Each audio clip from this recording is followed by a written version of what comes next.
and we're going to talk about a tokenist system or a token economy. It's called a token economy, or it can be called a token system as well.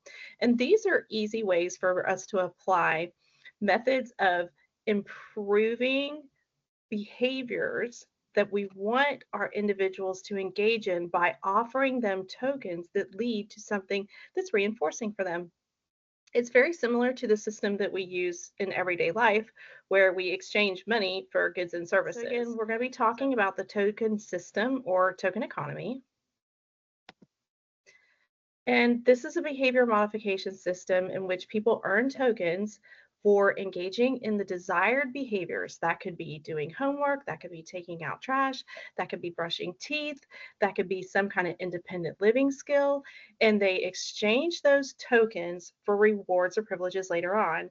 And the goal is for them to increase those behaviors that get them closer to independence. Tokens can be actual physical objects. I've used buttons before as tokens. I've used marbles before as tokens, or they can be symbols like little pictures that you cut out or even stickers. So, for example, in a classroom, a student might receive stickers for good behavior, and then they later exchange that for a prize or a special privilege. When I was a teacher, I had a student store that they would exchange their tokens in and get something that was desirable for them. At home, this could look like a child doing chores or household tasks, and then they later trade those in for their allowance or a reward or a treat.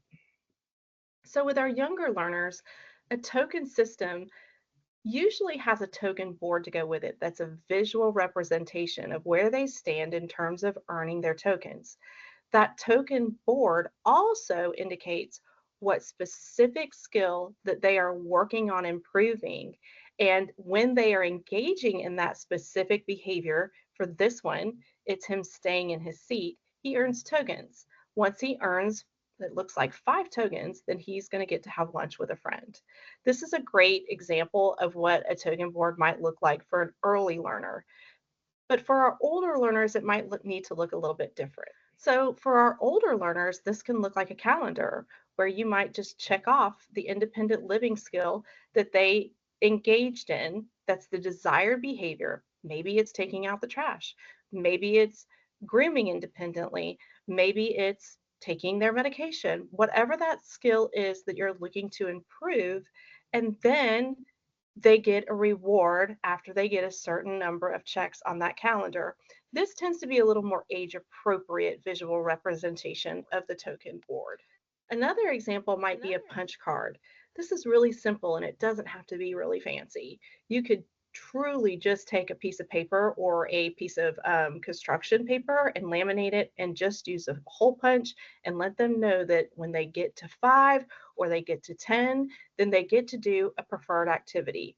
This is actually an example of the punch card for my favorite coffee place. So they reward me with a free coffee when I come a certain number of times. I'm not sure exactly how many it is, it might be 10 or 15, but then I am highly motivated to engage in the behavior of driving a little bit out of the way to get my free coffee. So I definitely increase the behavior of going and getting in my car to get my free coffee because the punch card. So because I know I'm getting close. So I would like for you guys to consider using a token economy or system with your clients because this is a great way to represent where they stand with earning rewards, get them used to earning something that is just like a little token, a little something, and then it could be anything. Truly, it could be anything. A token could be anything. And then they get to trade that in for something that has been identified as being reinforcing. Remember, we want whatever it is that they're working towards, that they're earning their tokens for, to be already established as being a reinforcer, meaning it changes behavior.